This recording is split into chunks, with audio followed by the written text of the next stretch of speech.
Look, why is Revelation, the book of Revelation at the end of the Bible? It's symbolic. Look, I've given you all this message and it hasn't touched you.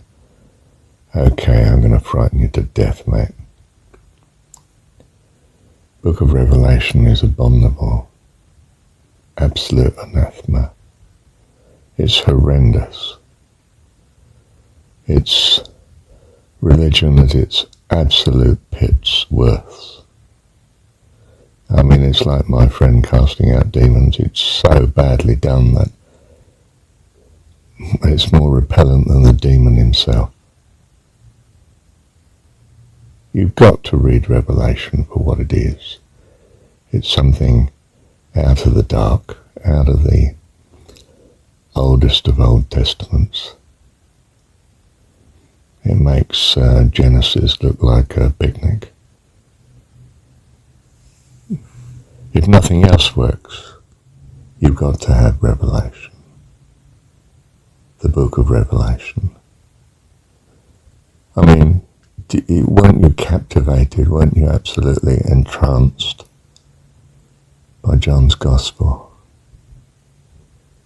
If you weren't, you're as hard as nails. You need the book of Revelation to open your eyes. I mean, Paul is bad enough. Look at the amount of suffering Paul goes through. And the letters are a pause. It's somewhere between Paul and Jesus. I mean, in my mind, John's letters have to be somewhere nearer John than Paul. James, book of James was suspect because it was, I'm sure about this. Do you realize at the other extreme, John was so revolutionary that they struggled over as to whether it should be in there or not, or whether it was Gnostic and should be thrown out. Well, of course it was Gnostic, but it shouldn't be thrown out. Look, theology is about head knowledge. Devotion is about the heart. There are religions that concentrate on the brain, the head, as if the mind were the absolute zenith of human achievement. It's not. The mind results in a rationality that gives you Hitler or Stalin. The heart gives you St. Francis or Jesus. Choose you this day whom you will serve. I am the academic of academics. It's a great blessing to me.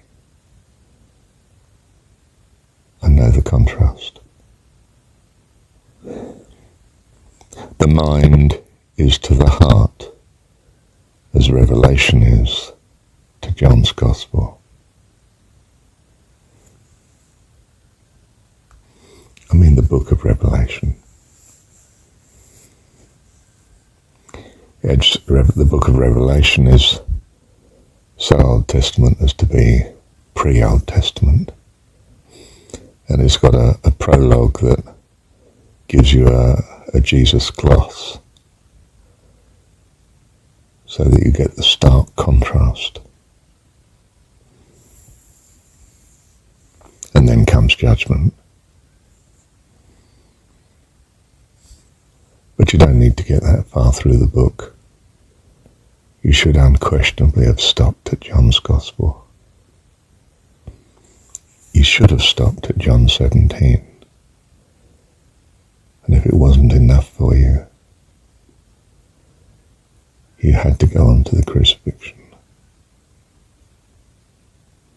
And your religion made of it what it would. As is the shrine, so is the worshipper. You know a person from what he worships, what he preoccupies himself with. That's what he loves. And We experience here loving destruction, some mild or intense form of it, that we might have an eternity anchored to the goodness of God by contrast. You have to come here in ignorance of all else that you experience it, or you would simply say, this is not reality. I'm not persuaded. So it's a hard call, but it's not forced on you. Near-death experiences say that you've chosen it. You made a contract. You agreed. And it seems that such persons are speechless in reply to this. Oh, in other words, it's the truth. They know it's the truth at that point. They don't argue. And they realize, oh, perhaps I should go back. Oh, I don't want to go back. But I've made an agreement. And God has it that that's best. In my present state here in heaven, I can certainly trust Him for it, and I'll go back. When I am back, it's very difficult. Perhaps I was caught in an accident and the pain in the body is searingly strong and so on. But the blessing is astonishing. And if you remember the near-death experience, you have a comforting that makes the rest of your life here in this universe just as it should be. Thank you, Dad. Heavenly Father, thank you, Dad.